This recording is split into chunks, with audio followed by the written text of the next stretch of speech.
Let's talk about Trey Smith. Legacy is a loaded word. It's not one I like to throw around. But what happened today with Tennessee football, and more importantly, Trey Smith, can truly be legacy defining.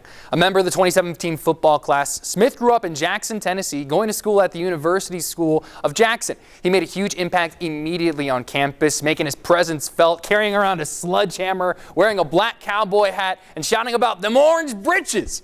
On the field, Smith has blazed his own path, starting as a freshman and immediately jumping off the screen with pancake blocks.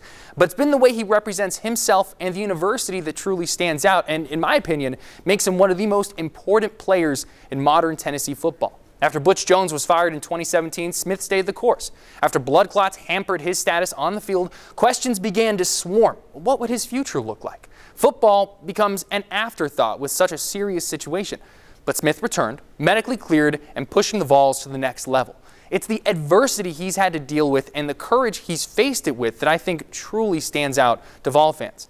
And then today, Smith gets in front of the cameras, talks about the promises he made to his late mother, quotes Peyton Manning, and says he'll stay one more year at Tennessee. Now, Smith has been the player Tennessee football has needed during the tumultuous times of the past few years. A Vol that I think will be remembered in the same light as greats like Josh Dobbs, Eric Berry, and even Peyton Manning.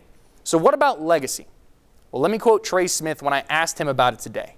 "Worry about what's in front of you. A fool will look to the future." But that future, I think it looks pretty bright for Smith and the Vols.